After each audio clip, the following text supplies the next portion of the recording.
Bienvenidos a esta tercera sesión del programa Historia Viva a distancia del semestre de primavera 2021. En nombre del Departamento de Historia del Ibero les damos la más cordial bienvenida. En esta ocasión nos acompaña el doctor Rodolfo Gamiño. Muchas gracias, Rodolfo. Hola, te saludamos y te agradecemos enormemente pues que hayas accedido a compartirnos hoy este tiempo para charlarnos un poco acerca de tus temas de especialidad. El doctor Gamiño es colega, es profesor e investigador del Departamento de Historia de la Ibero y pues como lo habíamos invitado hace mucho tiempo a tratar de formular este recorrido y hoy pues en estas circunstancias a distancia logramos articular bien la investigación del doctor con ciertos lugares que podrían ser de interés para tratar estos temas de la violencia de Estado, de memoria y olvido. Como bien escucharemos más adelante, no solo estos lugares tienen o mantienen esta relación con la memoria y olvido y la violencia de Estado, sino muchas veces también son lugares que no visitaríamos por otro motivo. Entonces, un poco eso es lo que agradecemos al doctor Gamiño por este esfuerzo, por pensar su investigación a partir de este recorrido para Historia Viva. Pues escucharemos al doctor Gamiño y al final tendremos un espacio para preguntas y comentarios, para charlar un poco y discutir estos temas de los cuales hablaremos. Y pues sin mayor presentación, los dejo con Rodolfo. Gracias, Rodolfo, nuevamente y bienvenidos todos. Hola, Gabriel, buenas tardes. Buenas tardes a todos y a todas las que nos acompañan a este recorrido de Historia Viva, al cual siempre me estimuló, siempre me gustó mucho la idea y del cual, por supuesto, que me sumé y agradezco mucho la invitación que me hiciera Gabriel Pot a participar, ¿no?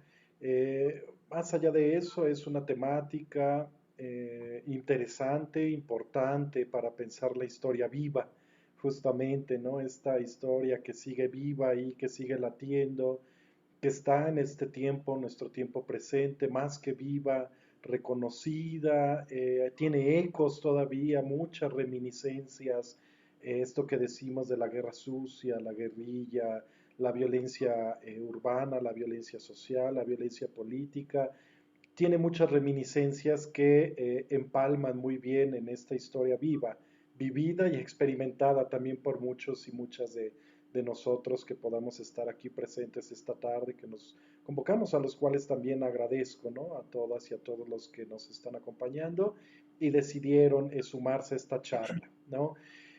Más que nada es eso, una charla, generar algunos debates, algunas inquietudes, problematizar ciertas temáticas, como ya decía Gabriel, Pot, la memoria, la violencia política, la urbe, las calles, ¿no?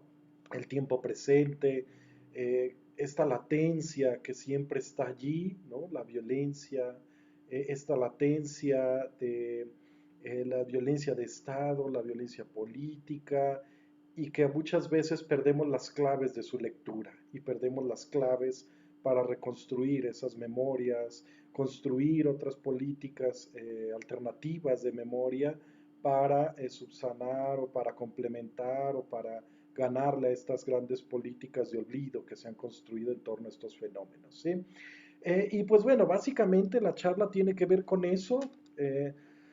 Políticas de olvido, políticas de memoria, prácticas de memoria, el preguntarnos para qué nos sirve la historia en el tiempo presente, como emprendedores también de memoria, ¿no?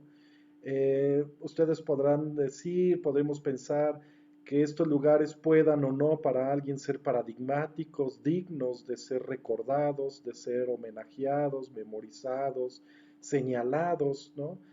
Algunos podrán decir que pueda ser intrascendente, pero podemos adelantar a este argumento que como estos lugares, estos espacios, estas señales, hay miles y miles en las ciudades, no solo la Ciudad de México, sino en todas las ciudades del país, que a final de cuentas es importante reseñalar, ¿no? Y reorientar y colocarlos en una lectura desde el tiempo presente. Y yo creo que es la invitación a pensar también en el ejercicio de la historia para convertirnos y hacernos emprendedores de estas memorias ante una ampliada política de olvido que siempre nos ha sido impuesta y nos sigue acompañando, ¿no? Por ello es que ver la Plaza de la República de la Ciudad de México, por ello es que ver el cuartel general de granaderos de Tlatelolco, bueno, platicarlo más que verlo, porque confieso soy un mal buscador en las redes sociales y no encontré, ya durante mucho tiempo estuve buscando una imagen del cuartel de granaderos de Tlatelolco, en Buenavista, en la delegación Cuauhtémoc. Eh, es sintomático, pues, si no está accesible y no está ahí, podemos ver que es un síntoma de algo. Ver la Dirección General de Policía de Tránsito también de la Plaza de Tlaxcuaque y el Parque México, así como las islas de Ciudad Universitaria, pueda ser interesante en esta clave de emprender ejercicios de memoria a partir de nuestras bases y nuestras prácticas y nuestra experiencia en historia. ¿Sí? Dispuesto así, habría que insertar también esta plática en algo que es muy latente y nos está alcanzando en nuestra experiencia de vida, en nuestra experiencia política actual, particularmente con el gobierno de la Cuarta Transformación. Así como nos alcanzó en el año 2000 con una alternancia política, cuando llega el Partido Acción Nacional al gobierno federal y saca después de 70 años al PRI, ¿no?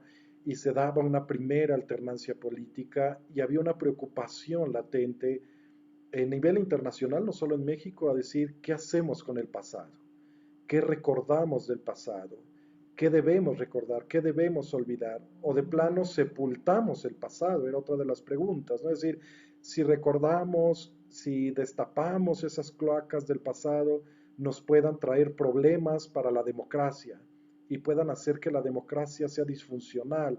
Eran los problemas de lo que se ha denominado tramitar el pasado en contextos de alternancia y de transición política, ¿sí? Ahora, con el arribo de una cuarta transformación como una alternancia, otra alternancia o post-transición política, como también se ha dicho ahora, estamos nuevamente ante los dilemas de cómo tramitar el pasado, ¿no? Pero ahora, si se fijan, todos y todas tenemos muchos pasados. Para la cuarta transformación, tramitar el pasado de la violencia política tiene que ver justamente con la guerra sucia, los movimientos armados socialistas, en su característica rural urbana, tiene que ver con el 68, tiene que ver con el 71. Después, otra violencia política que se tiene que retramitar también tiene que ver con los procesos de masacres, ¿no? Que se han perpetrado, Acteal, Tlatlaya, Tanguato, Ayotzinapa, ¿no? Pero también tiene que ver en cómo se tramita el pasado con lo más reciente que conocemos en el periodo de Felipe Calderón, que se agudizó en el periodo de Enrique Peña Nieto, al regreso del PRI, que es la guerra del narcotráfico y el crimen organizado. Y el proceso principalmente de la desaparición forzada. Es decir, el reto de una cuarta transformación en materia de justicia posttransicional es abismal y es enorme, ¿no? Porque se van acumulando las latencias de la violencia política y además se va acumulando la no tramitación del pasado. Es decir, ninguno de estos pasados hemos visto, hemos experimentado un proceso de justicia o justicias, ¿no? Vamos a ver algunas simbólicas, algunas que se llamaron como justicia como para ir saliendo del paso, ¿no?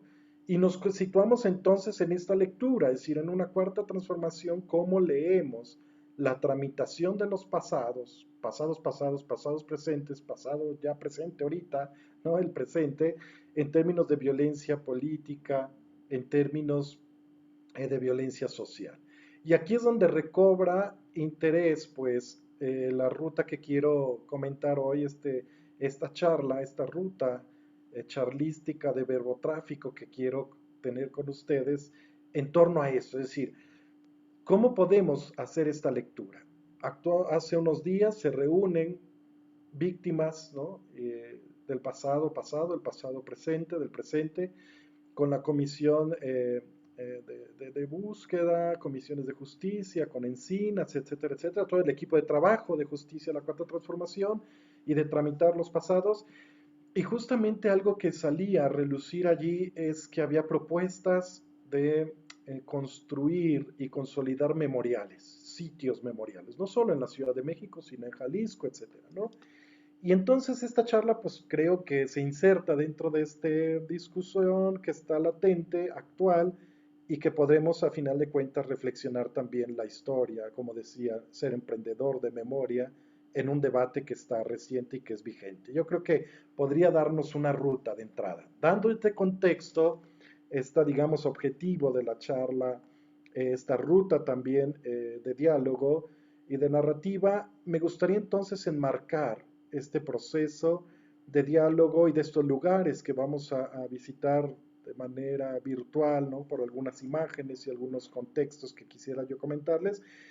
Empezar el contexto en la guerra sucia, ¿no? Esto que se conoce como la guerra sucia, no me gusta el término, es ambiguo, no genera consenso sobre la guerra sucia, pero desde el Estado se nos dijo hubo una guerra sucia en la década de los 60, la década de los 70, hasta mediados de la década de los 80, y es donde el Estado mexicano enfrentó toda la disidencia y la movilización armada, política, que se denominó Movimientos Armados Socialistas, o el MAS, ¿no? Múltiples organizaciones que a partir del 69, 70, 71, 72, 73 sumaban más de 34, 35 organizaciones a nivel nacional, unas más pequeñitas, otras más grandes, ¿no? Que disputaron al Estado de manera armada y desde principios, digamos, marxistas, trotskistas, guevaristas, maoístas, etcétera, ¿no? Marxistas-leninistas, etcétera.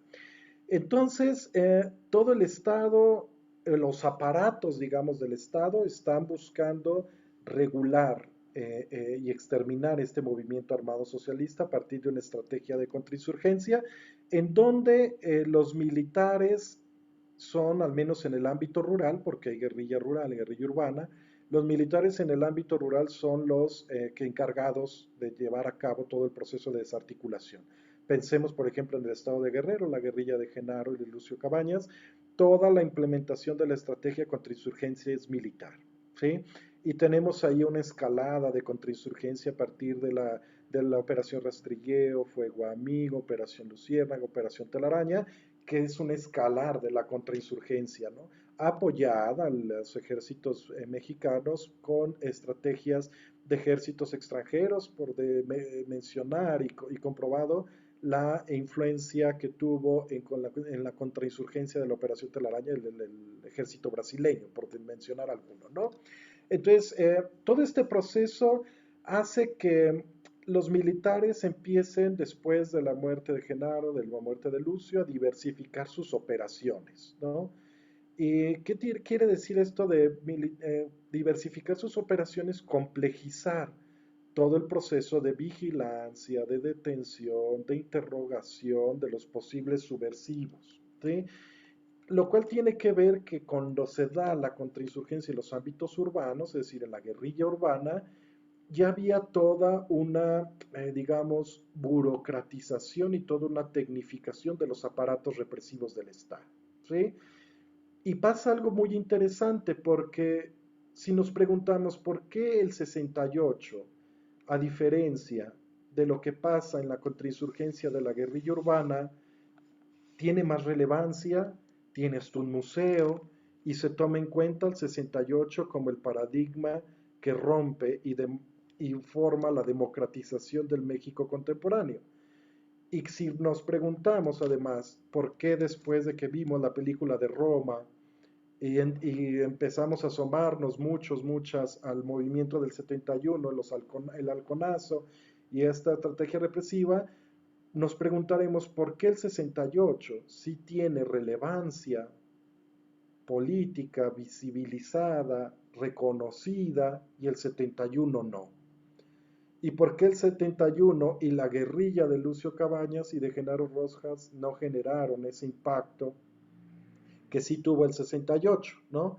Y esto nos lleva a una cosa, a una hipótesis que siempre he manejado y que tiene que ver con la estrategia represiva que el Estado implementó para desarticular y exterminar el movimiento rural y el movimiento del 71.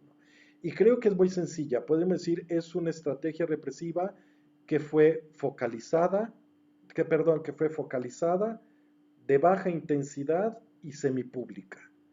Es decir, semipública que está dentro de la observancia pública, pero fuera del tejido social, ¿no? Es focalizada y está dándose en espacios específicos, ¿no? Muy, muy, muy focalizada.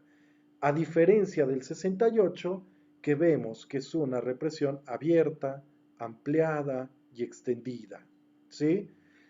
Y cuando uno ve, por ejemplo, la represión en las dictaduras militares en Chile, en Argentina, Uruguay, etcétera, uno encuentra que en las estrategias represivas de las dictaduras son parecidas en términos de visibilidad, en términos de amplitud, en términos de extensión, como sucedió en el 68 mexicano, ¿sí? Y esto entonces nos lleva a pensar por qué la guerrilla rural, por qué el 71 y por qué la guerrilla urbana, esta que subsiste desde el principio de los 70 hasta el 85 más o menos, no están en una cuadratura de memoria, no están en una cuadratura de narrativa histórica nacional, pues porque la represión que se ejerce del modelo de contrainsurgencia fue focalizado, fue de baja intensidad y fue de manera semipública.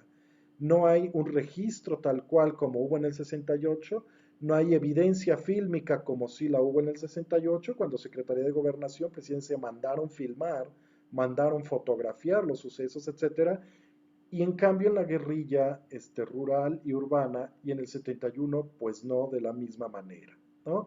Es decir, hay una maduración de la estrategia contrainsurgente desde el Estado, pero claro, por eso entonces el 68 era imposible ocultarlo de los mismos procesos de memoria, los mismos procesos de narrativa, porque con la alternancia política y la apertura de los archivos se había brincado y votado la participación del Estado, de las Fuerzas Armadas, de la Dirección Federal de Seguridad, del Batallón Olimpia, de las policías judiciales, policías municipales, entonces Distrito Federal, etcétera, y era imposible ocultar el proceso de represión, etcétera, etcétera. Entonces esto nos pone a todos, a todas en un debate, porque dices, ¿cómo podemos tramitar el pasado de algo que no quedó registrado como proceso de contrainsurgencia, como un proceso de violencia, como un proceso donde el Estado operó extralegalmente, por supuesto, extrajudicialmente, donde un Estado se ensañó con jóvenes militantes del movimiento armado, mujeres, hombres, niños, familiares, padres, abuelos, hermanas, hijos, etcétera, etcétera, ensañarse en el sentido de la tortura, ensañarse en el sentido de la persecución, ensañarse en el sentido de la desaparición, y entonces no tienes ese mismo proceso de evidencia que sí tenías acá. Y ahí tenemos entonces el primer problema, porque dices, ¿cómo tramitas un pasado que medianamente ha sido borrado, un pasado que no existe o que está en el olvido, pues lo tramitas aplicando políticas de olvido? Y de ese pasado y de esa represión que sí fue visible, pues claro, el Estado en tiempos de alternancia lo reconoce como en el 68 y dice, sí, nos excedimos, pero esto jamás volvió a pasar, jamás volvería a pasar. Cuando fue la puerta de entrada al infierno que el Estado haría tras bambalinas y tras de todos los aparatos de visibilidad, televisión, radio, prensa, etcétera, ¿no?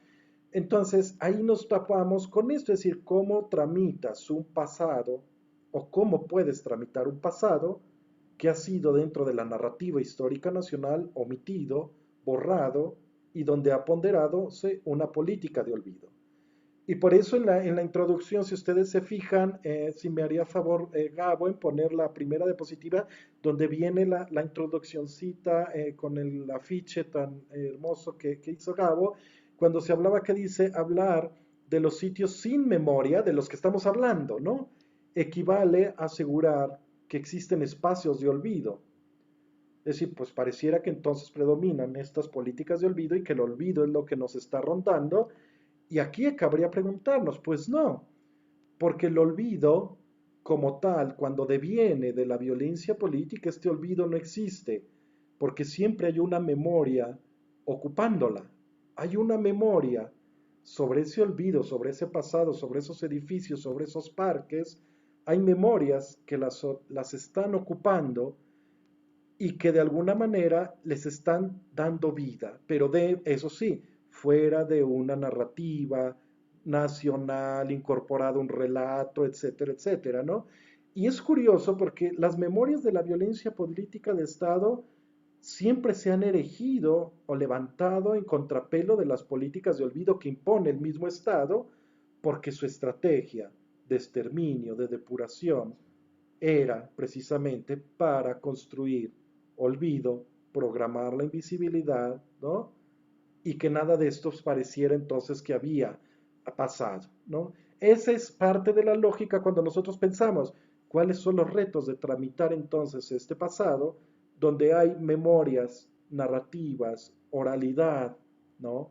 Periférica, que son la que las habita. Y pensemos en la dimensión que hablábamos al principio con la cuarta transformación, que tiene, al igual que en el pasado la tuvo el Partido de Acción Nacional, la voluntad de tramitar el pasado. Habría que pensar en esto. ¿Cómo vas a tramitar un pasado donde las narrativas que construyen estas memorias están a contrapelo de una narrativa nacional que no ha sido considerada ni por el PRI, ni por el PAN en el poder, ni por la cuarta transformación en el poder?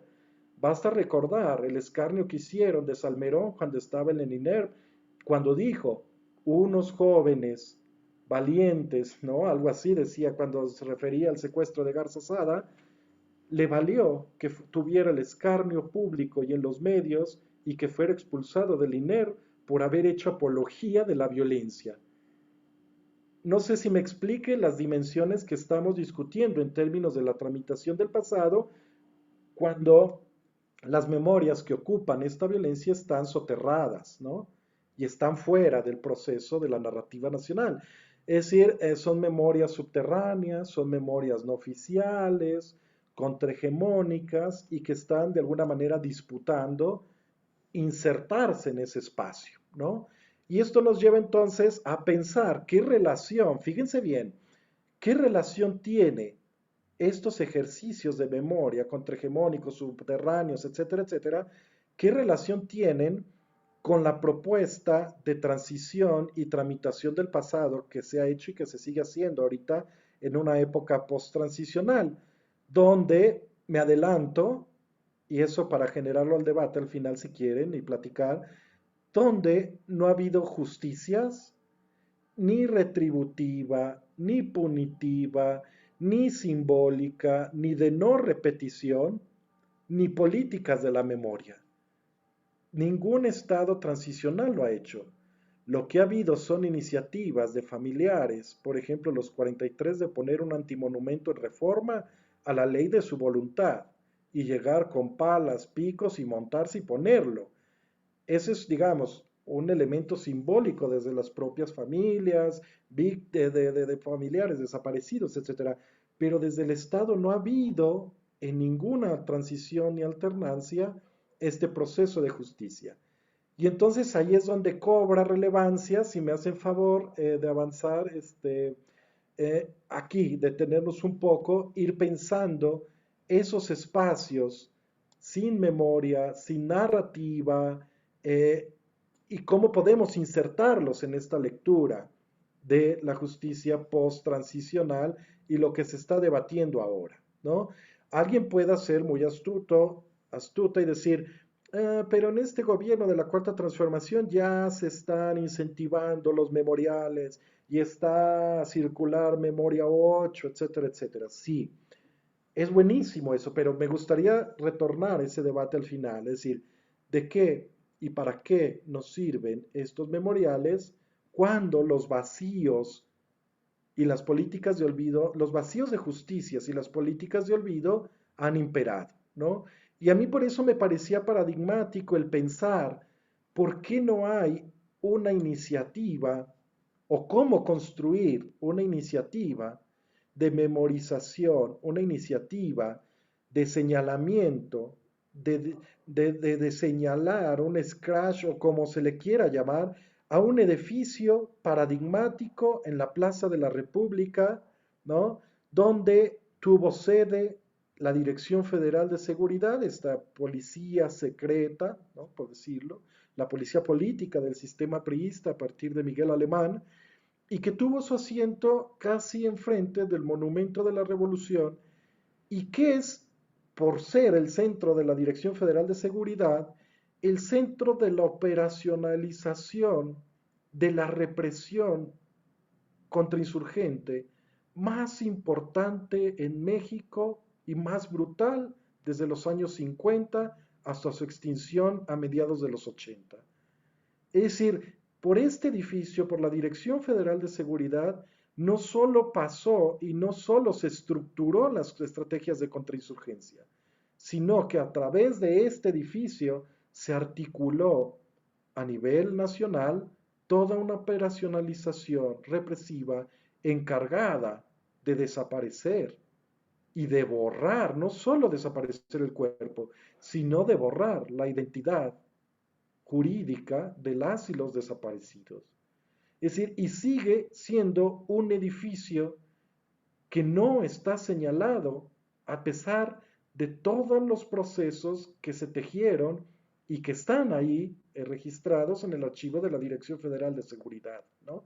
Es decir, lo único que subsiste de la Dirección Federal de Seguridad como institución encargada de la contrainsurgencia, de la inteligencia, de la persecución, de todo y de la represión, por supuesto, y de la desaparición, es un archivo.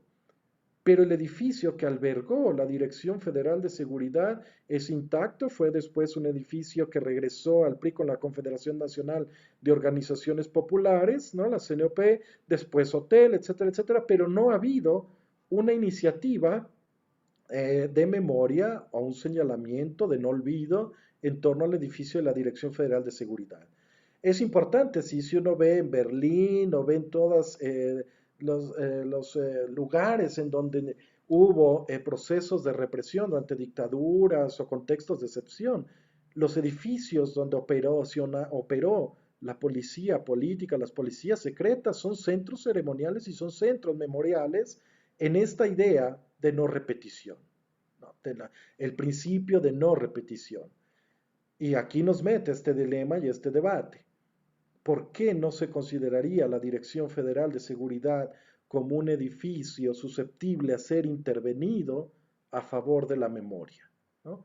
Intereses privados, intereses comerciales, no lo sé, pero tampoco del Estado mexicano en ninguna de sus alternancias políticas ha tenido un interés de intervenir, como si lo hicieron en el memorial, ¿no? En Morelia 8, para intervenir como un centro de detención. Pero también es interesante ponerlo así, aunque esté vigilado lo que antes era por las policías federales, ¿no? Pero aquí tienes un edificio que es paradigmático para evidenciar el proceso de la operacionalización de la Dirección Federal de Seguridad. Si me ayudas, Gabo, es ese edificio que está enfrente, bueno, al lado, digamos, derecho, si lo ven, pero contiguo como de 4 pisos, ¿no? Ese es parte del edificio de la operacionalización de la Dirección Federal de Seguridad y todo lo que operaba ahí, pues ya es sabido, ¿no? Centros cartográficos, centros de propaganda, de revisión de propaganda, es ¿no? Centros de llamaban el departamento de antropología porque era donde estaban las intervenciones telefónicas y por supuesto las mazmorras de este edificio, ¿no? Era donde fungían los procesos también de interrogación, decían ellos, así con esa pomposa responsabilidad policial que les daba también interrogar, ¿no? Basta con ver el documental del paciente interno para darte cuenta un poco de cómo era el proceso también de la operacionalización de la Dirección Federal de Seguridad en este edificio y de una persona que sobrevive, ¿no? También a este proceso. Y por supuesto que fue el centro de reclusión y de desaparición de muchas personas, porque de este edificio, como lo vamos a ver, se los podían llevar ya al campo militar número 1 o eran trasladados a otra serie de cárceles clandestinas o incluso a otros estados donde las personas detenidas desaparecían, ¿no? O eran desaparecidas. Las fichas de la Dirección Federal de Seguridad en el archivo, cuando uno las encuentra, las detenidos están fotografiados, tienen sus huellas, fueron tomadas en este edificio, fueron interrogados en este edificio.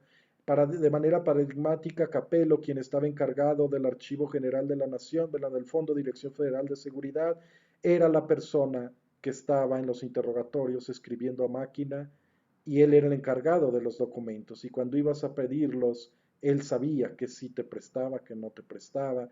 Es la manera, pues, de construir también esa y seguir esa programación de borradura, ¿no? Y de olvido y de no meterlo en esa narrativa nacional. Capello ya murió hace tiempo y bueno, el archivo sigue ahí, pero con las mismas trabas, candados que la ley federal de transparencia, que si sí, que si no. Eh, una muestra más, pues, del proceso de construir, seguir manteniendo ciertas narrativas y ciertas memorias y ciertos acontecimientos ahí soterrados, ¿no? En esta capuz, pues, de olvido. Pero este es parte, entonces, de los espacios que podemos estar considerando como emprendedores de memoria en construir desde el ejercicio de la historia las iniciativas que puedan contribuir a un proceso de memorización de algo que al menos hasta ahora no ha tenido justicia. Pero ahí está el dilema. ¿Cómo haces memoria? ¿Para qué haces memoria? ¿Para qué lo recuerdas? Si lo principal de todos los marcos de las justicias transicionales tiene que ver con una justicia, ¿no? Un reconocimiento del Estado y un tipo de justicia punitiva, restributiva, simbólica, y no existe allí, ¿no? Es lo mismo que nos llevemos al final al debate. ¿Para qué queremos un memorial 8 de Morelia 8 si no tienes procesos de justicia que hayan cerrado y signifique que ese memorial enjuició a alguien o que ese memorial sancionó a alguien que haya hecho un proceso, ¿no? O perpetrado un crimen de Estado, ¿no? Un proceso de desaparición. Y bueno, por último, igual ya para ir avanzando, porque se nos va, está yendo el tiempo, este edificio, a final de cuentas, es las paredes que albergaron los procesos de borradura de los archivos y la tergiversación de la identidad de muchos y muchas de los desaparecidos. ¿Sí? Si quisiéramos ir avanzando, bueno, aquí es interesante. También, al igual que el de Granaderos Tlatelolco, es dificilísimo encontrar en redes, asumo la responsabilidad que soy pésimo buscando, encontrar en redes algo que refiera justamente al edificio de la Dirección Federal de Seguridad. Hay una investigación que hizo el Universal, si mal no recuerdo, está en YouTube, en donde dice esto era la Dirección Federal de Seguridad, sale ahí Miguel Nazararo y algunos miembros de la Dirección Federal, y esta foto, bueno, esta captura de imagen me gusta mucho porque allí es donde está diciendo en el documental, aquí la Dirección Federal de Seguridad es la que vela por nuestra patria y cosas de ese tipo, ¿no? Del nacionalismo priista de los años 70, 80, y ahí se ve una gente con el teléfono casi casi observando una cuna de esta mexicanidad como fue el monumento, como es el monumento a la revolución y lo que significa para el PRI o significó para el PRI de los 70, 80 la revolución, ¿no? Aquí está como los paladines que velan el proceso de la revolución y su policía de inteligencia cuidando, ¿no? El mito y el paradigma revolucionario, ¿no? Si gustas, avanzamos un poco, Gabo. Y bueno, aquí es paradigmático el cartel general de Granaderos Tlatelolco, ¿no? En Buenavista, la delegación Cuauhtémoc, porque lamentablemente un compañero, amigo, ex militante del movimiento armado socialista, se había acomedido muy generosamente a platicarnos una experiencia de lo que él vivió, por ejemplo, en el cuartel general de Granaderos Tlatelolco, pero más allá de que sea, como dice aquí, el cuartel general de los granaderos, pues era y fungió también como una cárcel clandestina para los presos y detenidos, detenidas políticos, ¿no? Es sintomático porque tuvo un papel muy importante el cuartel general de Granaderos Tlatelolco, porque era un centro que le restaba, por decir de alguna manera, población o detenidos a la Dirección Federal de Seguridad en el edificio que anteriormente veíamos, y el cuartel general de granaderos en Tlatelolco era como un centro de reclusión, por supuesto clandestina. Es una práctica de desaparición temporal, no permanente, donde el detenido, en vez de ser presentado a un ministerio, etcétera, es llevado a las mazmorras del cuartel de granaderos, es interrogado, sabemos nuevamente qué significa el proceso de la interrogación, ¿no? Todo lo habido y por haber en las técnicas de tortura que los agentes de la Dirección Federal de Seguridad aprendieron en las escuelas de las Américas, ¿no? En Panamá, etcétera, etcétera. Y era sintomático el cuartel general de granaderos porque a partir de ahí, al igual que en el de la DFS, pero más en este, se podía, digamos, valorar el riesgo de amenaza que representaba un detenido o una detenida, ¿no? Y pues muchas veces el cuartel general era como digamos, un punto donde se canalizaba la subversión, se le interrogaba y desde ahí se decidía hacia dónde se pasaba. Sí, también a los edificios de la Dirección Federal de Seguridad para que profesionalizaran la técnica de interrogación o si pasaba al cuartel militar número 1 en el Campo Marte o pasaba a otra cárcel clandestina para posteriormente ser desaparecida, desaparecido, ajusticiada o ajusticiado. ¿Sí? Es interesante el papel que juega el cuartel general de granaderos. Habían dicho en esta cuarta transformación, en esta alternancia, que desaparecería, pero si desaparece, no desaparece, a veces aparece. El edificio es intacto, el edificio no tiene ninguna marca, ¿no? De todos los procesos tampoco, ninguna intervención, ninguna propuesta o iniciativa de intervención, a pesar de todos los procesos de represión, ¿no? Que también se dio en este sitio. Creo que sería interesante seguir reflexionando en este sentido, en este tenor. ¿Para qué intervenir? ¿Cómo intervenir? ¿No? ¿Y cuál es el fin de intervenir cuando todos los procesos de justicia transicional y post-transicional no han tocado todavía este pasado, ¿no? Si me hace en favor, Gabo, de pasar a la siguiente, y por lo mismo, ¿no? Pasa con este edificio de la Dirección General de Policía y Tránsito en Tlaxcoque, al sur, ¿no? Del centro de la Ciudad de México, era otro de los recintos que fungía también como centros de reclusión, ¿no? Centros pues de detención, de desaparición temporal, que se terminaban a veces convirtiendo en centros de desaparición permanente, ¿no? O de desaparición forzada. Y aquí, al igual que las dirección en el de Granaderos Tlatelolco, pues tenía también la característica de que era ambiguo el registro del o la detenida. Podía quedar a discrecionalidad de si se registraba o no, lo cual pues obviamente decimos es ya una técnica deliberada y una ingeniería y una burocratización en el proceso de la desaparición forzada de personas, ¿no? Y tampoco es un edificio, como ustedes pueden ver, pues desde una perspectiva más vanguardista, muy moderna, ¿no? Podemos ver ahí junto a la capilla de la Santísima Concepción, y es un sitio inmaculado, ¿no? No intervenido, no señalado, que pues bueno, podría ser interesante volvernos a cuestionar desde un principio esto, ¿no? ¿Cuáles serían como estas intervenciones de intervenir estos sitios y de proponerlos como procesos de memoria? Y si me hiciera el favor, Gabo, para ir viendo otras perspectivas del edificio. Sí.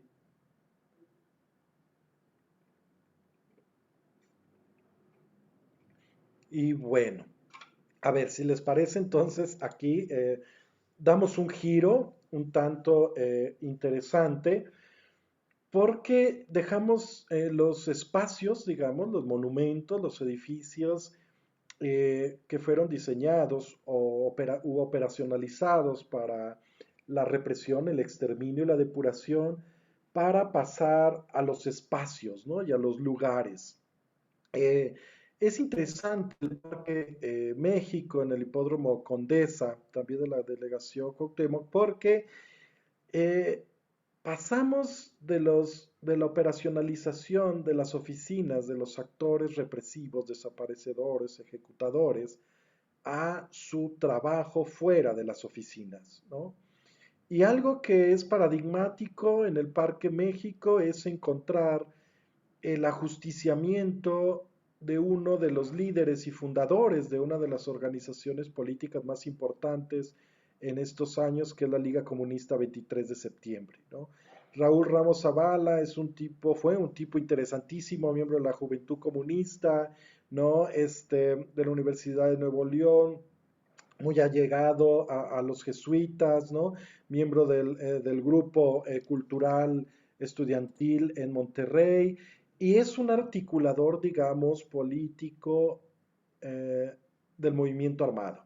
Él no planteaba en sus inicios construir un movimiento guerrillero, él planteaba la consolidación de un partido, digamos, comunista, diferenciado, no un partido comunista como tal, más bien un partido de corte, pues, comunista, socialista, que tuviera digamos, un origen, un grupo armado que lo defendiera, ¿no? Y que lo protegiera.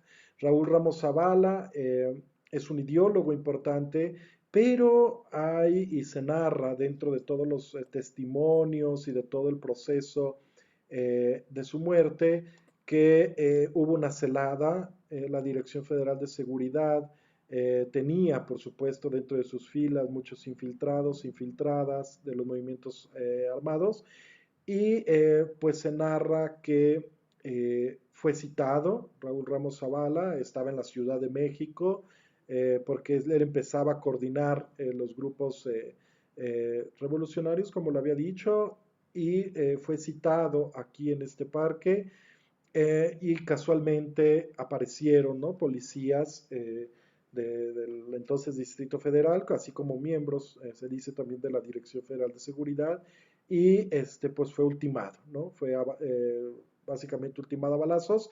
Las dos personas que lo acompañaban en esta reunión se percataron antes del ajusticiamiento que ya habían arribado policías. Raúl Ramos Zavala solicitó irse a un café, trasladarse a un café, y casualmente en ese tránsito les marcan alto dos policías, hombres armados, que estaban detrás de ellos. Raúl Ramos Zavala pues desenfunda, mata a un policía, ¿no? En la refriega. Otros dos corren, y casualmente el único que cae abatido pues es este Raúl Ramos Zavala, ¿no? Y no hay, por supuesto, dentro de todas estas iniciativas, tampoco de memoria, algún señalamiento, alguna intervención, alguna placa.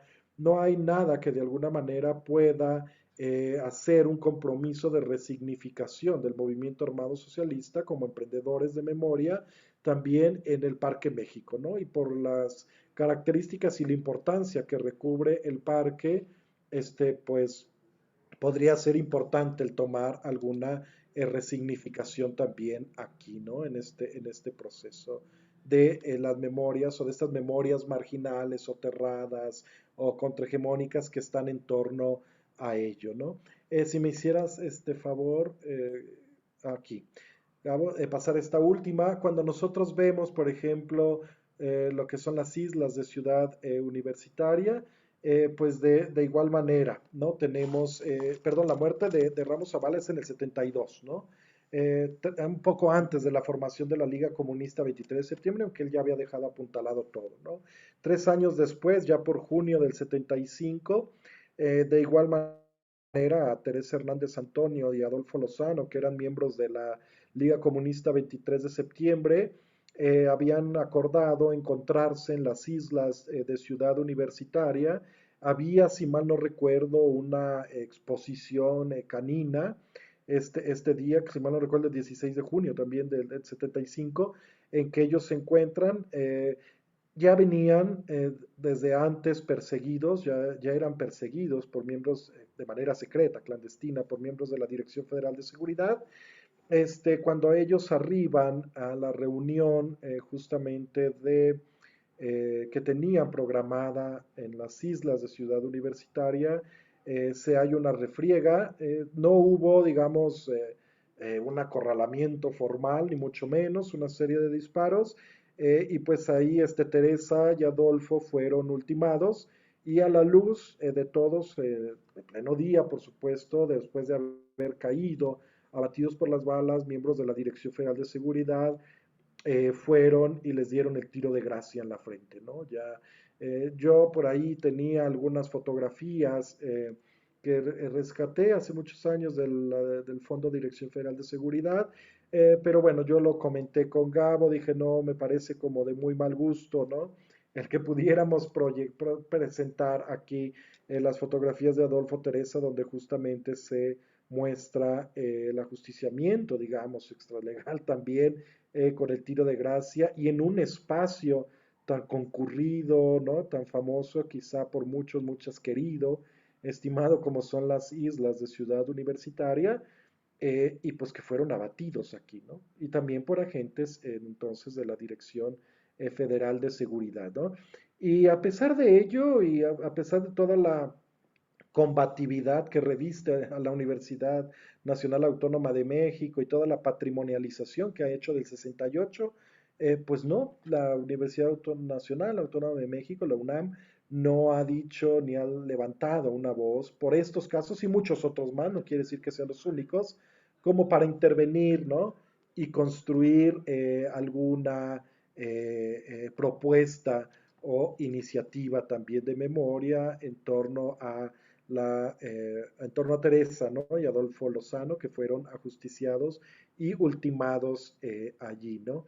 Si se fijan, podemos seguir, ¿no? Quizá mencionando otros nombres, otras cárceles clandestinas que también estuvieron en la Ciudad de México. Si gustan pasar la otra, Gabo, creo que era eh, la última. Ah, ya. Sí, podemos mencionar o podemos tomar muchos otros espacios, muchos otros sitios, ¿no?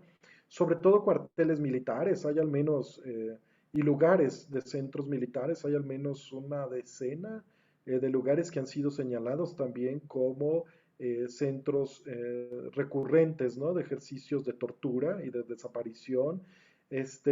Pero bueno, yo decidí compartir estos, compartir pues lo que he ido como armando, articulando hace ya bastantes años sobre esto, pero sobre todo más que pensar en los lugares, si son paradigmáticos, no son paradigmáticos, parte del ejercicio tenía que ver con esto, ¿no? Que señalábamos al principio. Es decir, ¿cómo puedes construir esto de las ideas, las iniciativas de memoria, ¿no? ¿Para qué recordar? ¿Cómo recordar? Cuando no tienes o no está acompañado los procesos de memoria o iniciativas no oficiales de memoria, cuando no tienes ningún proceso de justicia o de justicias, ni reconciliación con ese pasado. Me imagino que como historiadores tenemos una tarea brutal enfrente para el tiempo que viene, para el futuro, ¿no? Porque si no logramos destrabar las lecturas de este pasado y las tramas que tiene en términos de cómo la narrativa hegemónica, la narrativa oficial, las políticas de olvido se han construido y siguen vigentes, si no logramos como historiadores desentrañar este proceso, señalar estos procesos, creo que vamos a dejar un hueco o muchos huecos que a los historiadores tiempos más adelantados o futuros, futuro inmediato, futuro lejano, va a ser quizá más difícil desentrañarlo que ahora, ¿no? Y yo estoy convencido que algo que tenemos que hacer como historiadores es hacer ejercicios o convertirnos, mejor dicho, en emprendedores de memoria, ¿no?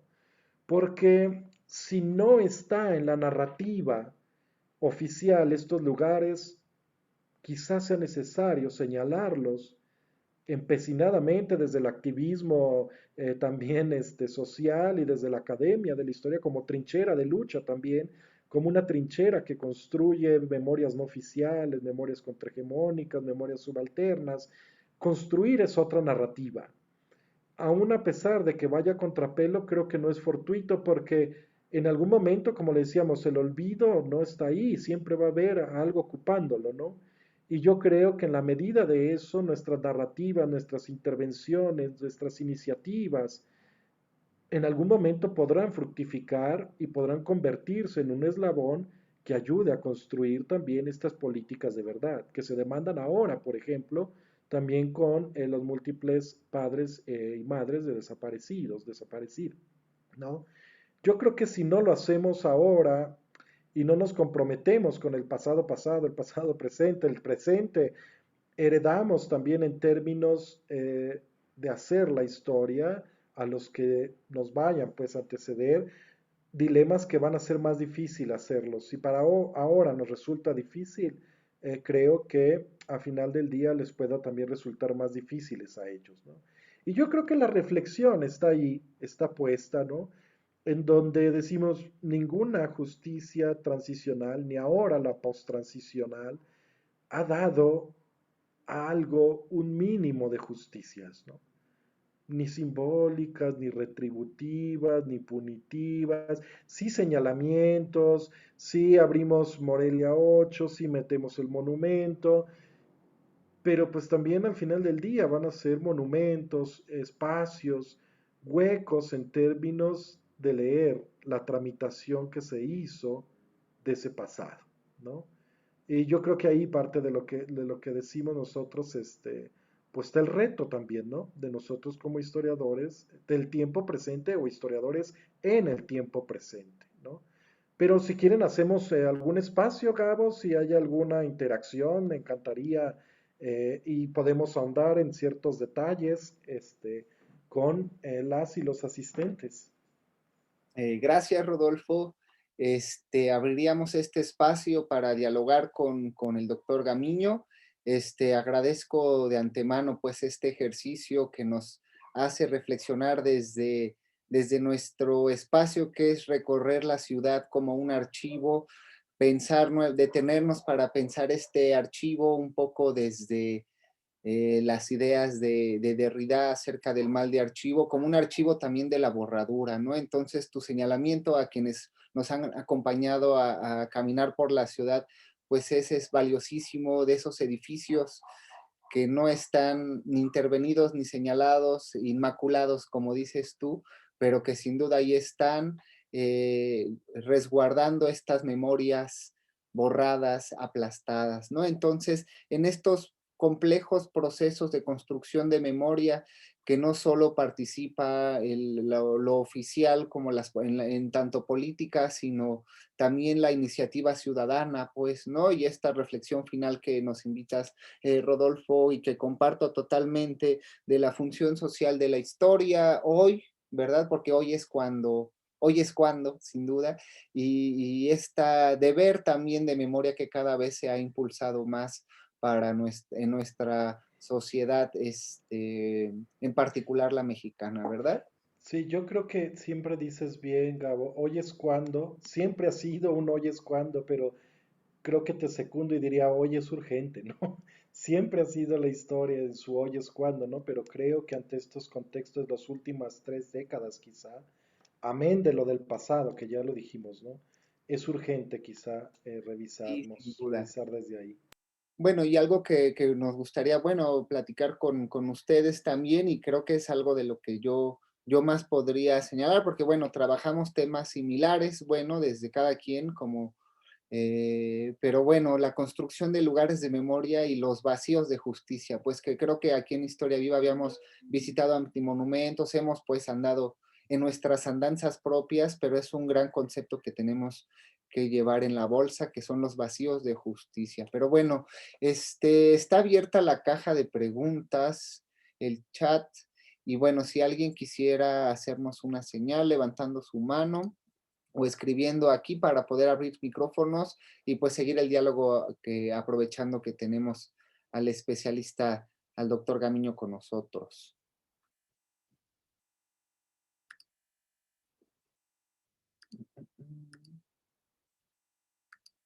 Pues todavía no tenemos ninguna interacción. Claudia, que anda por ahí con los controles, está activada, pues, ¿verdad? La caja de preguntas y respuestas. Solo es que nadie ha escrito nada.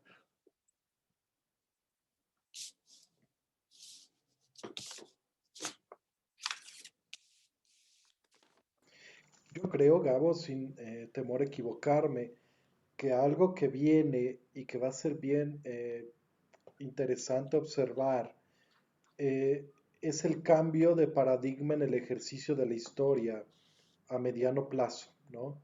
Yo creo que las formas de historizar, de concebir la historia, de concebir el tiempo y de hacer una historia, como bien lo decías tú, una historia más comprometida, una historia con mayor incidencia, ¿no? Social, incidencia política. Yo auguro que está casi ya a la vuelta de la esquina el proceso, ¿no? Auguro que la historia va a hacerse como o retomar una escuela muy combativa que ya ha tenido, ¿no? Por supuesto, en todo su proceso historiográfico y que se está convirtiendo, creo yo, los ejercicios historiográficos y el ejercicio propio de la disciplina histórica en cuestiones más insurrectas, ¿no? Y eso es buenísimo porque creo que los tiempos lo demandan. Los tiempos demandan que la historia también empecemos a salir a esa realidad ahorita, ¿no? Del presente y empecemos a crear esa narrativa.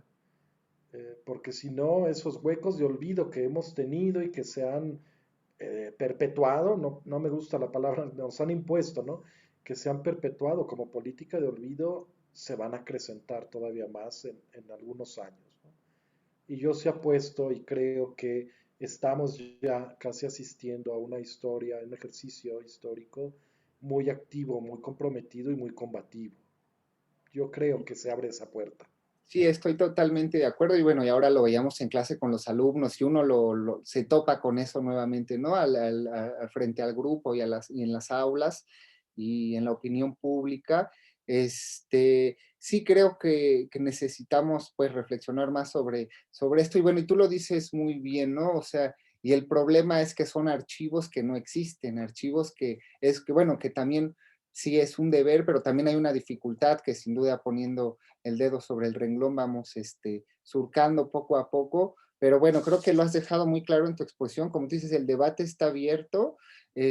Aquí tenemos una pregunta que voy a leerla yo para que sea más sencillo y, y a ver qué nos comentas. Bueno, no son varias, pero no me habían aparecido. Bueno, tengo la primera pregunta de Elisa Gutiérrez. Leí el libro sobre la historia de la guerrilla de Fritz Glockner, ¿no? Bueno, ahora Rodolfo estuvo presentando el libro hace poco en la Ibero. Bueno, hace poco, quién sabe, ¿verdad, Rodolfo? Que nos conocimos, pero bueno. Y dice, y continúa Elisa, y me pareció que apenas era como un índice de mucha más información que está ahí esperando a ser detallada. Bueno, quizá no es una pregunta, quizá puedas comentar ahorita algo sobre esto, Claro. Rodolfo, y añado un par de preguntas como para ponerlas en un bloque. Bueno, eso sería un comentario sobre Fritz, el libro de Fritz. Marta Pacheco nos pregunta, ¿qué otros grupos guerrilleros actuaron en la Ciudad de México? Bueno, comentabas que eran más de 35 y bueno, quizá un comentario más para este respecto. Bueno, de igual, Marta Pacheco comenta más adelante, Ignacio Salas Obregón estuvo en Ciudad de México. Bueno, si quieres empezamos con esas dos. Tengo una más de Anderson Hill y de Olimpia que está por aquí en el chat. Entonces, te dejamos, Rodolfo, con estas. Sí, sí, Gabo, gracias. Muchas gracias por su interacción, sus preguntas, dudas, comentarios, los agradezco mucho. Sí, bueno, Fritz es un querido, ¿no? Estimado colega, amigo. Tuvimos la posibilidad de presentar su libro justo antes de la pandemia, unos meses antes, allá en la Universidad Iberoamericana, una presentación muy grata, muy amena, ¿no? Sí, yo solo diría, el trabajo de Fritz, particularmente en Los Años Heridos, es un trabajo que le llevó muchos años de elaboración, ¿no? No es, por supuesto, un trabajo acabado, no es un trabajo que diga todo, ¿no? Es difícil decir todo, pero el esfuerzo de Fritz está como puesto en hacer una radiografía un poco más amplia del movimiento armado socialista, ¿no? En sus años heridos. Es importante destacar, son pocos los libros para los que nos están escuchando, son pocos los libros que traten el movimiento armado socialista así en amplitud. Son muy pocos, contados con la palma de la mano. Por supuesto, el de Fritz Glockner, de otro amigo, colega Hugo Esteve Díaz, de nuestra querida colega, amiga también Laura Castellanos, alguna colección, si mal no recuerdo, hizo un periódico, una compilación. No son muchos los trabajos que pretenden dar una narrativa tan amplia, ¿no? Y yo creo que ahí es donde cobra relevancia y riqueza el trabajo de Fritz Glockner sobre tratar de dar esta radiografía, ¿no? Pero es muy ingrato estos trabajos porque hay todavía muchas y muchos sobrevivientes y las críticas siempre llueven. Es que no fue así, es que metiste esto, pero no fue así. Es muy difícil pues también construir esta narrativa porque los y las sobrevivientes están ahí corrigiendo páginas, ¿no? Y corrigiendo renglones y corrigiendo acontecimientos, cosa que es rico también en sí mismo, pero sí es un gran trabajo, me parece, el que hizo este Fritz Glockner, ¿sí?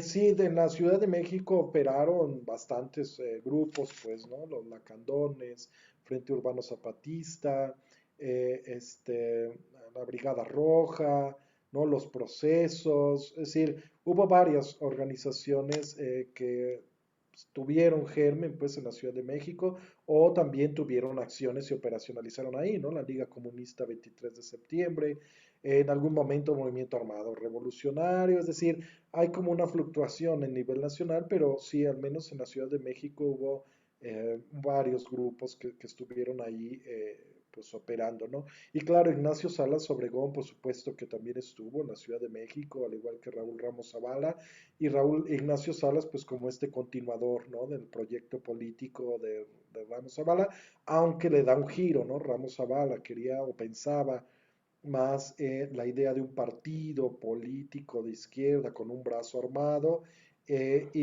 pues Salas Obregón más desde la perspectiva de el movimiento guerrillero, ¿no? Revolucionario, pues, que fue y la confederación de las organizaciones ya descabezadas o desarticuladas, que fue la Liga Comunista 23 de septiembre. Gracias, Rodolfo. Aquí tenemos otra pregunta de Anderson Hill, quien escribe, quería preguntarle al profesor Rodolfo si la gran prensa mexicana de estos años, además de legitimar la represión, también promocionó una desmemoria sobre estos lugares de represión y desaparición. Sí, yo tengo un libro que salió ya hace muchos años, en 2011, que publicó el Instituto Mora, que justamente se llama Guerrilla, Represión y Prensa. Y ahí hago como un trabajo de las acciones más importantes, algunas, no todas, de la Liga Comunista 23 de septiembre y cómo fue el tratamiento que los medios de comunicación, sobre todo periódicos, hicieron, ¿no? Sobre la Liga Comunista y parte pues de los argumentos centrales es que efectivamente la prensa, bueno, desde los años 50, ¿no? Se cuadra por coincidencia ideológica, por interés con el sistema político, porque el mismo sistema político lo doblegaba a través de PIPSA, que era la distribuidora de papel, por condonarles adeudos o cuotas en el seguro social, etcétera. Y la prensa trabajó justamente de la mano todo el principio de la contrainsurgencia del Estado, ¿no? La prensa dio salidas políticas al conflicto a mediano y largo plazo, ¿no? La prensa, yo lo sostengo ahí, ¿no? Ayudó todo este asunto de construir invisibilidad y programar olvido a largo plazo, ¿no? A mediano y corto plazo construyó la invisibilidad a mantener soterrado el proceso de revolucionario socialista y a decir no puede haber un proceso revolucionario en un país donde ya hubo una revolución y trajo todos los cambios que tenemos ahora. No, no es una revolución, es terrorismo, etcétera, etcétera, ¿no? Y la prensa es la que se encargó justamente de construir esa imagen, esa narrativa del no guerrillero, sino del delincuente, del drogadicto ideológico, del que viene de hogares disfuncionales, ¿no? Y yo lo menciono justamente en este libro, ¿no? De Guerrilla, Represión y Prensa, que es, le ayudó, siempre ayudó pues al Estado, al gobierno de México, a la Secretaría de Gobernación, etcétera, a construir invisibilidad en lo inmediato, pero a largo plazo pues a programar el olvido, ¿no? Sí, fue importantísimo el papel de la prensa y ahí viene también y nos explican por qué la salida de Scherer, ¿se acuerdan todos, todas? Los cambios en las políticas editoriales, ¿no? Cierres de periódicos, etcétera, etcétera. Sí, la prensa fue un actor muy, muy, muy importante en el proceso de la contrainsurgencia, ¿no? Gracias, Rodolfo. Voy a seguir con las preguntas como van apareciendo, aunque hay algunas que se relacionan con esto mismo de la prensa, pero ya saben que yo nunca les doy una reseña de nuestros expositores especialistas, pero sin duda lo buscan en la red a Rodolfo y encontrarán todos sus libros muy interesantes. Hago la pregunta de Ricardo Cardona. ¿Ha habido un histórico vacío de historiadores dentro de los gobiernos? ¿Por qué es tan torpe desde la oficialidad, aunque cambien los colores del gobierno, el ejercicio de memoria?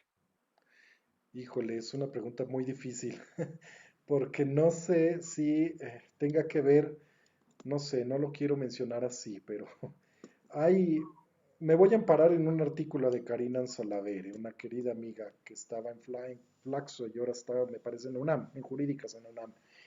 Y Karina Anzolavere habla en ese artículo sobre la justicia, ¿no? En México.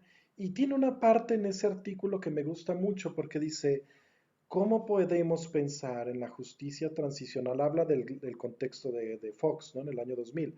Dice, ¿cómo podemos pensar en un contexto de justicia transicional cuando los jueces, magistrados, siguen teniendo un anclaje ideológico priista y siguen manteniendo un anclaje de poder del PRI a través de otro partido y desde ahí ejercer justicia, ¿no?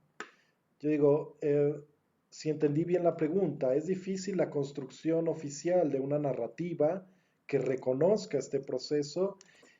Híjole, yo es lo que siempre me pregunté mucho con los partidos de izquierda, del PRD, del PT, muchos miembros del PRD entonces, Zambrano Villa fue miembro de la Liga Comunista 23 de septiembre, le decían el tragabalas porque si ustedes se fijan, tiene una eh, ¿cómo le llaman? Cicatriz. De aquí entró una bala, sale por el cuello, sobrevivió, etcétera. Y le dicen el tragabalas por eso y ahora, no sé si actualmente, pero hasta hace poco era el presidente del Partido de la Revolución Democrática, ¿no? Es decir, nunca ni la propia, ni los propios militantes, no todos, ni los propios militantes o los partidos de izquierda, que eso es bien importante decirlo, la guerrilla indirectamente dio o generó la apertura democrática a mediados de los 70, ¿no? La ley de reforma política, la ley de amnistía, etcétera, que permitió que estos partidos de izquierda que venían desde el Partido Comunista, PSUM, etcétera, pudieran tener acceso a la participación electoral, ¿no? Eso sí hizo la guerrilla directa o indirectamente. Yo siempre lo he dicho, la amnistía fue un perdón a cambio del olvido, ¿no? El Estado te perdona, te da amnistía, pero aquí borramos todo, ¿no? Y nunca ni el PSUM, ni el PRD, ni PT, ni ahora Morena incluso, que muchos de sus militantes estuvieron o militaron y fueron, ha resignificado su participación en el movimiento armado socialista. No así los 68eros, que todos ahora son del 68 y estuvieron en el 68, pero eso es interesante, no lo han reconocido, ¿no? Mucho menos el PRI lo va a reconocer, creo yo. Creo que el PRI no va a reconocer la elaboración de una narrativa donde va en detrimento su propio ejercicio del poder en toda la extralegalidad y la saturación de ilegalidades que hizo y perpetró por desarticular al movimiento armado socialista. Pero bueno, por eso decía, creo que al final del día nos emplazan todas estas condiciones de no narrativa, todas estas condiciones de olvido, todas estas condiciones de memorias soterradas, de narrativas ahí en lo oscurito que a veces salen, ¿no?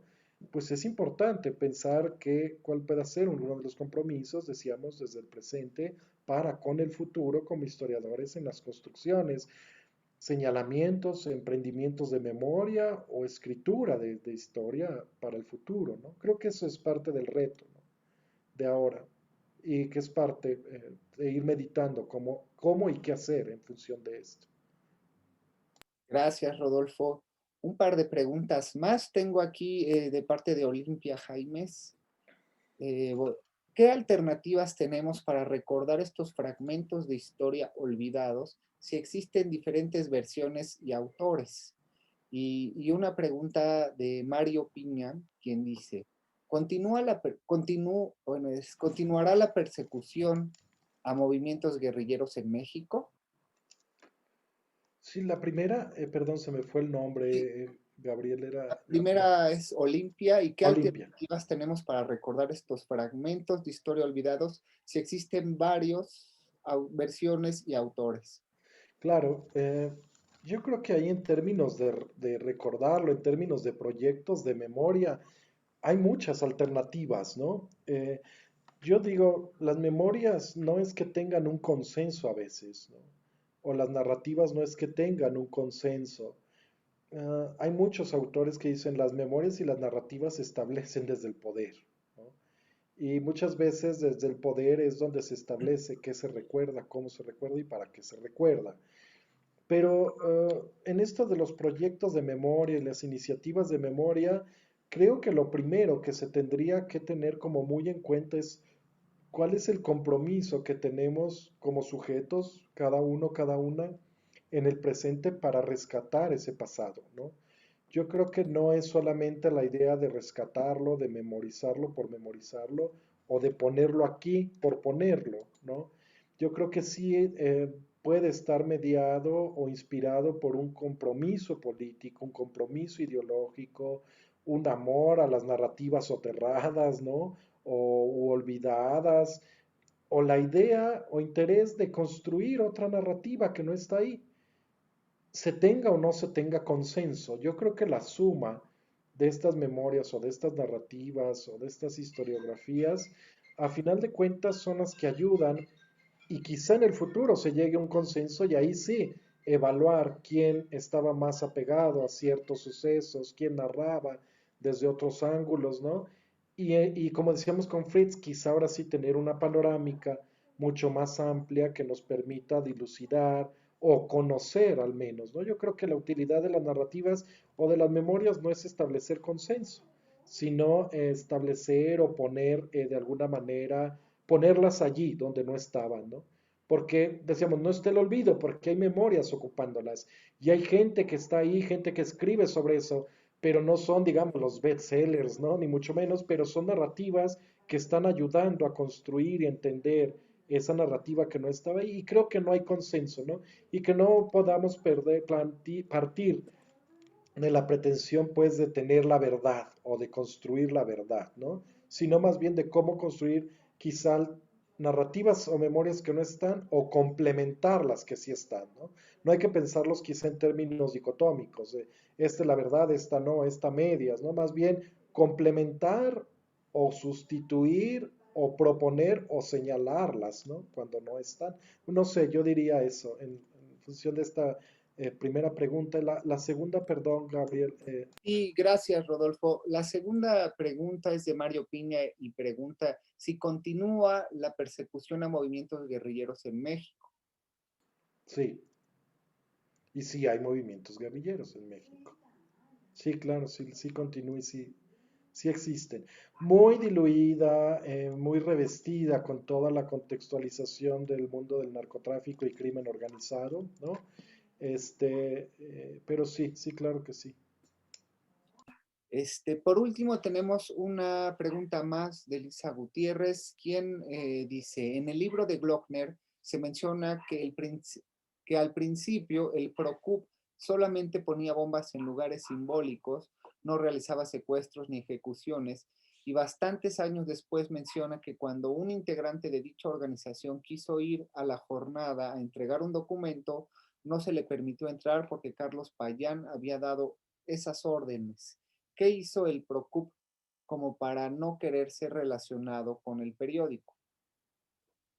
Sí, desconozco qué hizo el Procub para no ser relacionado con el periódico, ¿no? Pero sí, definitivamente el Procub, desde sus orígenes como Unión del Pueblo, ellos no estaban, más bien ellos centraban toda su energía en la lucha política a través de petardos, ¿no? Y detonaciones.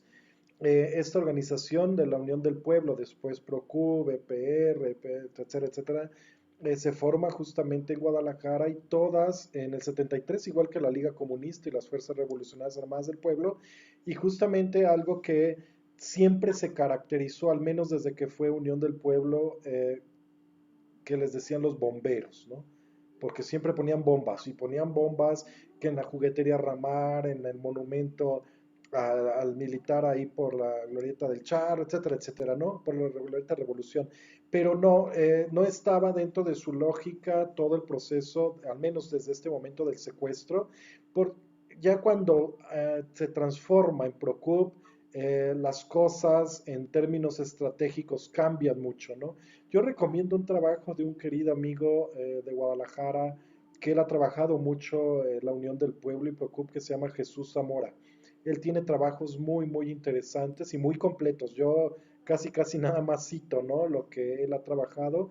Yo no he trabajado la Unión del Pueblo, Procub, EPR, pero por eso decía, no, desconozco, ¿no? Cómo, qué papel tuvo el Procub aquí en este del periódico La Jornada.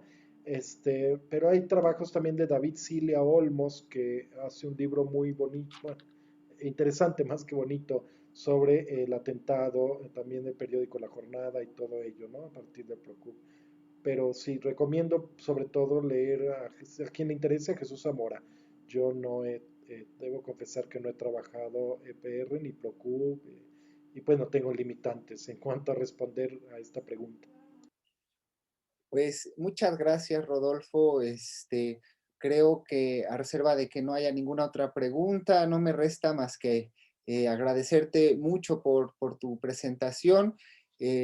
Creo que como bien has comentado, esta reflexión y el debate está abierto y como estos temas de historia viva, de historia del tiempo presente, tampoco la intención es llegar a un consenso o a un término, pues es más bien incentivar la discusión y pues poner el dedo en la complejidad que rodea estos procesos de memoria y quizá el presente que hoy nos ocupa, pues, ¿no? Y que hoy nos preocupa, siempre ha sido, como decíamos, hoy es cuando, pero creo que hoy también están más las condiciones que antes, pues, sin duda, para seguir en estos proyectos de memoria.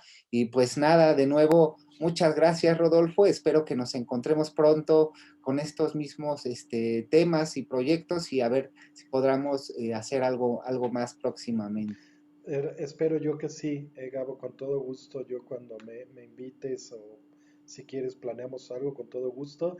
Ha sido muy rico, ¿no? Muy agradable charlar contigo, ¿no? Con todos los que acompañan y nos acompañan en nuestro proyecto, pues tu proyecto, nuestro proyecto del Departamento de Historia Viva, y lo dices bien, creo que es un momento importante, interesante y crucial, ¿no? Que estamos viviendo en términos políticos, sociales, de violencia, de medios, que vuelve urgente retomar todos estos debates, ¿no? Bueno, y debates y conceptos y el pasado, sobre todo, donde se generaron, ¿no? El tema de violencia, el tema de memoria, el tema de justicia, el tema de impunidad, el tema de Estado, el tema de presidencialismo. Creo que es muy vigente, ¿no? Y yo agradezco, al contrario, Gabo, la invitación, este, y el haber compartido un poquito, ¿no? Espero haya sido útil, haya generado algunas inquietudes y haya generado, pues, y que hayamos dialogado esta tarde, Gabriel. Te agradezco mucho. No, gracias a ti, Rodolfo. De nuevo invito a los espectadores a buscar el perfil académico de Rodolfo y ver los libros que ha escrito, pues que sin duda serán también de su agrado si ya nos acompañaron hoy. Simplemente diré que la próxima sesión de Historia Viva seguiremos trabajando estos temas de los rituales de la memoria con el tema del monumento a Colón, el vacío al monumento a Colón, que bueno, es otra cosa, pero bueno, seguimos con dándole a la ciudad, dándole a la ciudad, a sus historias y a sus memorias. Y pues por mi parte ha sido un gusto que nos acompañen, estar aquí con Rodolfo y esperamos encontrarlos nuevamente en este espacio. Gracias a todos, a todas. Muchas gracias, Gabo. Hasta luego, chao.